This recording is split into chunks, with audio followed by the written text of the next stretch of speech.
Alaikum wa rahmatullahi wa barakatuh. Bonjour à toutes et à tous. Dans l'épisode précédent, on avait évoqué Maryam, Marie, la mère de Jésus, paix sur lui. On avait évoqué sa famille, la piété qui était la sienne, et on avait évoqué cette naissance si particulière.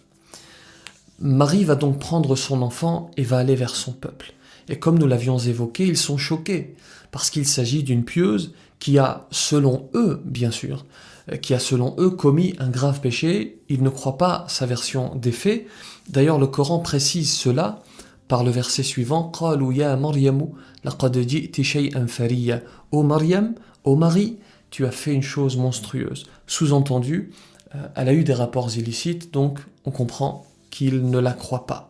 Marie est ensuite qualifiée, et vous allez le voir, c'est assez subtil, elle est qualifiée de Ukhta Haroun, sœur de Haroun, sœur de Aaron.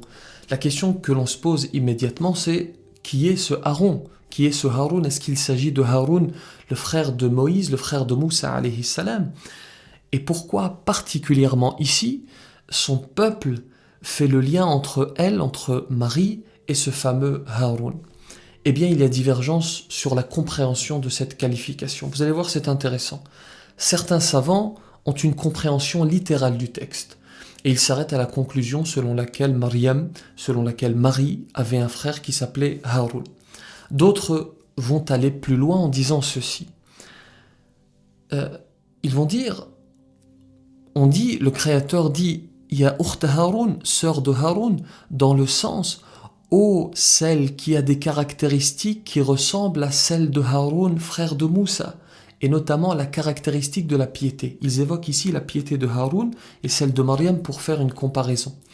Comme pour lui dire, alors que tu es comme tel, alors que tu ressembles dans la piété, alors que tu ressembles à Haroun, frère de Moussa, alors que tu as atteint ce statut, tu es tellement pieuse qu'on te qualifie de « ô sœur de Haroun ».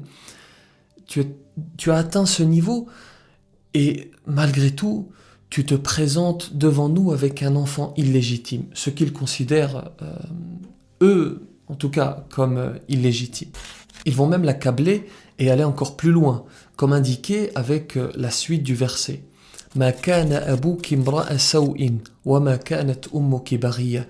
Ton père n'était pas un homme de mal et ta mère n'était pas une prostituée. Manière de lui dire, ta famille n'est pas connue pour de telles turpitudes, tu es en train de la déshonorer. Rappelons que ce n'est que calomnie. Bien entendu, nous avons évoqué l'histoire de la naissance, de la conception de Isa alayhi salam dans le premier épisode. C'est alors qu'elle va désigner son fils. Et là, c'est l'incompréhension.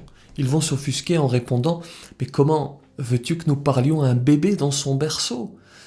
Et alors qu'il prononce ces paroles pleines de doute, Isa alayhi salam, Jésus paix sur lui, va se mettre à parler et dire « Je suis vraiment le serviteur d'Allah ». Il se met à parler, un enfant dans un berceau. Et nous croyons fermement en cela. Cela fait partie de la croyance du musulman. Et la stupéfaction totale. Ensuite, il va citer des informations